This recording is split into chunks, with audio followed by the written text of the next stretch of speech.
묵상기도 하심으로 새벽 예배를 시작하겠습니다. 하나님 감사합니다. 간밤에도 주님의 품에 우리를 품어주셨다가 새날을 주시고 예배케 하심을 감사합니다. 오직 하나님과 동행하는 하루, 또 하나님을 기쁘시게 하는 하루가 되도록 인도하여 주옵소서. 우리 인생의 모든 짐과 문제들을 주께서 담당해 주시고 세상에 줄 수 없는 참된 평강과 안식을 누리는 하루가 되도록 인도해 주옵소서. 오늘도 주의 백성들의 오가는 모든 발걸음을 하나님이 세밀하게 지키시고 동행하여 주옵소서. 예수님의 이름으로 기도합니다. 아멘. 찬송 264장 드리겠습니다. 정결하게 하는 셈이 나의 앞에 있도다. 성령께서 권고하심 죄 씻으라 하시네. 찬양하리 찬양하리 죽임당한 어린 양 주께 영광 돌리어라. 우리 죄를 씻어주셨네. 나의 가는 길이 좁고 내 뜻대로 안 돼도 모든 욕심 다 버리고 주만 따라가겠네. 찬양하리 찬양하리 죽임당한 어린 양 주께 영광 돌리어라. 우리 죄를 씻어주셨네. 나의 마음 제단 위에 불길같이 타올라 영원토록 찬양하며 주께 영광 돌리네. 찬양하리 찬양하리 죽임당한 어린 양 주께 영광 돌리어라. 우리 죄를 씻어주셨네.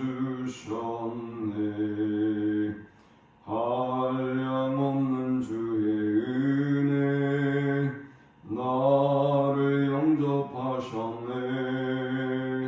내가 지은 모든 죄와 범을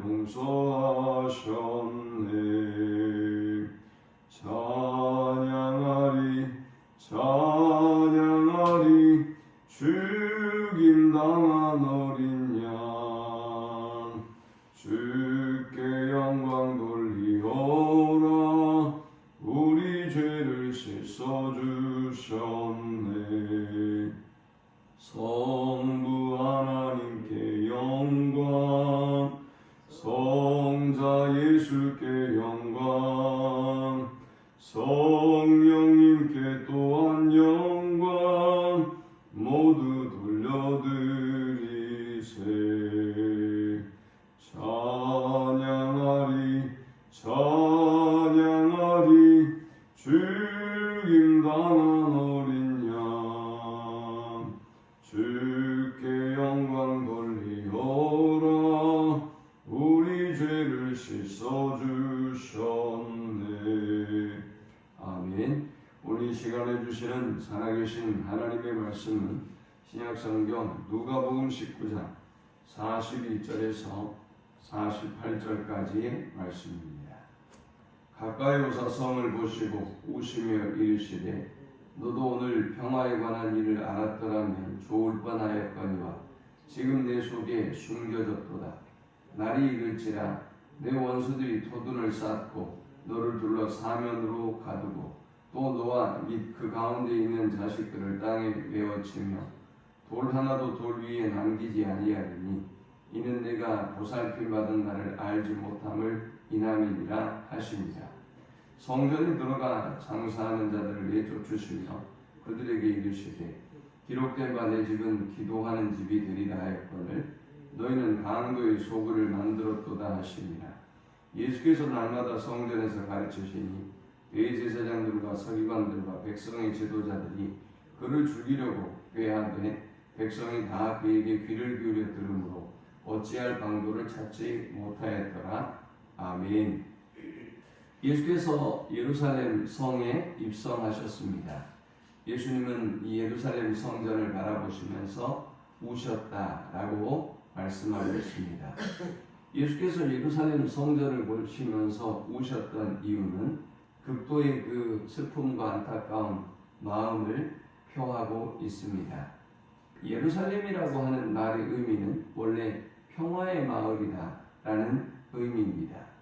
그런데 이들은 사실 이 진정한 평화가 어디에서 비롯되며 어떻게 그들에게 진정한 평화가 임하는지를 알지 못했습니다.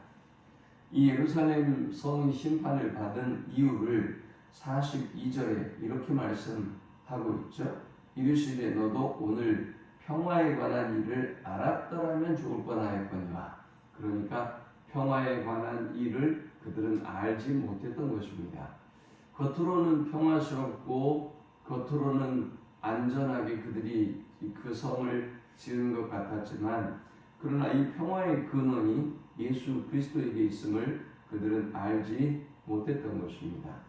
또 44절도 보니까 이는 내가 보살핌 받는 날을 알지 못함을 인함이니라 하시니라 했어요.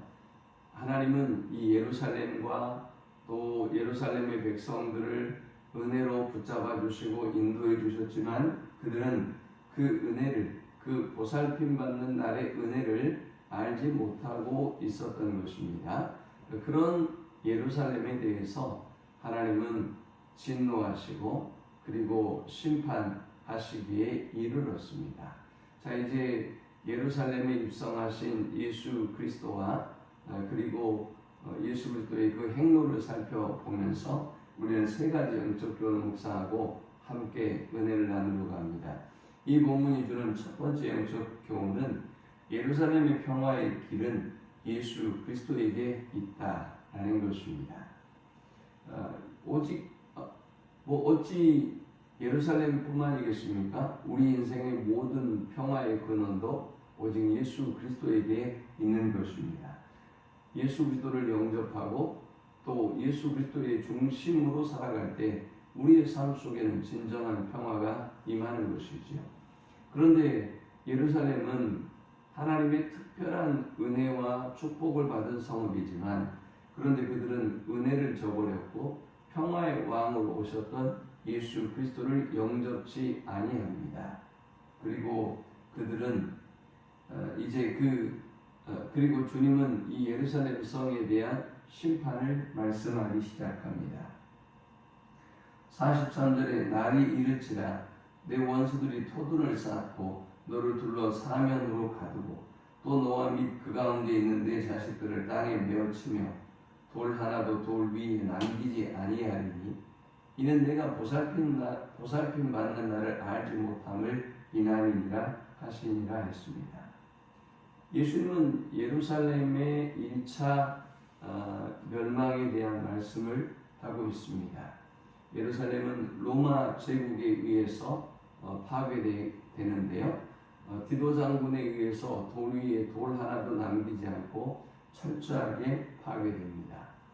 그리고 성을 점령할 때도 예수께서 말씀하신 그대로 이들이 토둔을 쌓고 예루살렘 성을 정복합니다. 그러니까 흙으로 언덕을 만들고 방벽을 쌓아서 예루살렘 성을 함락하고 말았던 것입니다. 우리의 진정한 평화도 예수 그리스도에게 있음을 우리는 잊지 말아야 되겠습니다. 하나님의 은혜를 잊지 말아야 되겠습니다. 하나님께서 지금까지 우리에게 평화를 주시고 우리와 함께 하시며 우리를 지켜주고 계심을 잊지 않을 때 우리는 하나님이 주시는 진정한 평화를 누릴 수 있는 것입니다. 이 본문을 통해서 얻을 수 있는 두 번째의 영적 교훈은 성전은 만민이 기도하는 집이며 성도는 기도에 깨어 있어야 한다라는 사실입니다. 예수님이 성전에 들어가셨습니다. 45절에 성전에 들어가사 장사하는 자들을 내쫓으시며 그들에게 이르시되 기록된 바 내 집은 기도하는 집이 되리라 하였거늘 너희는 강도의 소굴을 만들었도다 하시니라 했습니다. 예루살렘의 이스라엘 사람들은 1년에 3번씩 절기를 지키기 위하여 올라옵니다. 그러니 이 사람들이 1년에 3번 절기를 지키기 위하여 예루살렘에 올라올 때에 굉장히 복잡하고 혼란스러웠겠죠. 예루살렘 도성 자체가. 또 먼 곳에서 그들이 재물을 이끌고 올라와야 했기 때문에 아마 여행객들, 순례객들도 엄청나게 힘들고 어려웠을 거예요. 그래서 그들의 제사를 돕기 위해서 장사하는 사람들이 생겨났습니다. 돈만 준비해서 오면 언제든지 예루살렘에 와서 돈만 가지고 오면 재물을 살 수 있도록 이렇게 편리한 시스템이 갖춰지기 시작한 것이지요. 그런데 문제는 그렇다면 예루살렘 성에 와서 이렇게 재물을 구입하는 것으로 끝났다면 좋았을 텐데 그들은 선을 넘어서 이제 재물을 파는데도 목이 중요하잖아요. 어디에서 파느냐가 중요한데 가장 좋은 것은 성전에 가장 가까운 것이겠죠. 그래서 아맘리의 성전 가장 가까운 곳에 자리를 잡기 위한 그런 뒷거래가 시작이 되었고요. 이윽고 성전에서 가장 가까운 데에서 선을 넘어서 이제 성전 안에까지 들어오게 되었던 것입니다. 그러니 제사를 위하여 존재한 예루살렘 성전이 장사하는 곳이 되어버린 것입니다. 제사를 위하여 존재하는 종교 지도자들도 이들과의 뒷거리를 통해서 타락하고 말았던 것입니다. 또 이곳에서 장사를 했던 사람들은 성전이 하나님의 말씀이 선포되는 곳이며 하나님 앞에 기도하는 곳이어야 함에도 불구하고 그들의 생계를 위한 이익의 수단의 장소로 이 성전을 타락시키고 말았던 것입니다. 백성들은 어떨까요? 백성들이 먼 곳에서 순례하고 제사를 드리기 위해서 왔기 때문에 그들이 정말 마음과 뜻과 힘을 다하고 정성을 다해서 제물을 드리고 하나님께 영광을 돌려야 함에도 불구하고 그러나 그들은 이제 너무나 쉽고 편리해진 제사를 위한 시스템에 익숙해져 가고 말았습니다. 그러니 종교 지도자들과 장사하는 이들과 그리고 백성 모두의 연합과 또 협력으로 그리고 방조로 이 만민의 기도하는 성전은 강도의 구렬이 되고 말았다는 것입니다. 오늘 우리도 기억해야 할 것입니다. 과연 오늘 나는 성전이 만민의 기도하는 집임을 알고 내가 기도하는 일에 힘쓰고 있는가? 우리 교회는 기도하는 일에 전무하고 있는가? 저 모든 사람들이 언제든지 와서 하나님을 만나고 하나님이 주시는 진정한 평화를 누리고 또 그것을 위하여 우리가 성전이 사용될 수 있도록 힘쓰고 있는가? 우리는 우리 자신을 살펴보아야 하겠습니다. 더욱이 코로나의 시대에 더욱더 그러합니다. 봉사도 좋고 섬김도 좋고 다른 안전도 좋고 모든 것들이 다 좋지만 그러나 성전은 만민이 기도해야 할 집임을 기억하고 그 기능을 회복하는 일에 힘써야 하겠습니다. 마지막 세 번째 우리가 이 본문을 통해 얻을 수 있는 영적 교훈은 성전은 날마다 가르치는 일에 힘써야 하며 또 성도는 배우는 일에 힘써야 한다라는 것입니다. 자, 이제 주님이 47절에 예수께서 날마다 성전에서 가르치시니 대제사장들과 서기관들과 백성의 지도자들이 그를 죽이려고 꾀하되 했습니다. 성전에서 책임을 지고 있는 사람들은 바로 대제사장, 서기관들이죠. 이들이 성전에 가장 영향력 있는 인물이고 또한 이들이 강도의 굴열로 이 성전을 만들어버린 주도적인 세력이고 사람들입니다. 그런데 주님은 이러한 그들에게 그런데 이 사람들이 예수님이 하는 것을 보니 견딜 수가 없죠. 왜냐하면 예수님은 근본이 없는 분이고 이 사람들은 성전에 가장 영향력 있고 주도적인 인물들이었기 때문에 지금 예수님이 행하는 이 상황을 그냥 보고 있을 수만은 없었던 것이지요. 그래서 그들은 예수를 죽이려고 꾀합니다. 그러나 반면 백성의 반응은 달랐습니다. 백성이 다 그에게 귀를 기울여 들으므로 어찌할 방도를 찾지 못하였더라 했습니다. 참 예수님이 예루살렘 성전에 예루살렘에 들어오셔서 선포하신 말씀과 행하신 일들은 유대사회와 종교 지도자들에게 엄청난 충격과 도전을 주었을 것입니다. 이 사람에 대해서 아마 굉장히 주목하고 적대감이 높아져가는 그런 상황이었을 것입니다. 그런데 예수님은 여기서 또 하나님의 말씀을 선포하고 가르치기 시작합니다. 그러니 사람들은 이 상황을 더욱더 참을 수가 없었겠지요. 그런데 놀랍게도 이 말씀에 귀를 기울이는 사람들이 있었다라는 것입니다. 예수님은 말씀대로 행하셨고 그리고 진리의 말씀을 선포하셨습니다.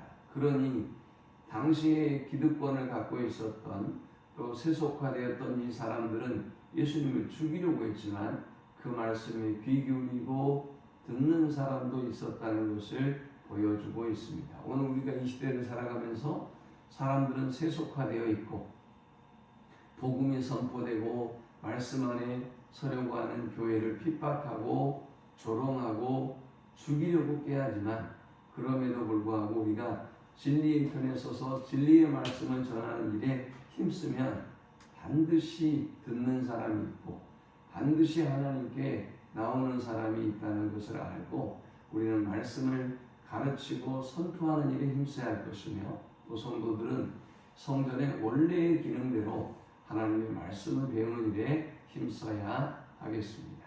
하나님 감사합니다. 귀한 말씀을 통해서 은혜 받고 깨닫게 하심을 감사합니다.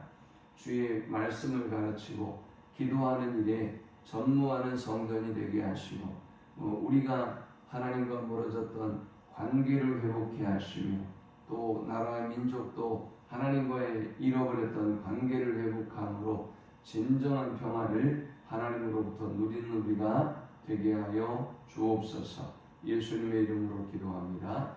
아멘.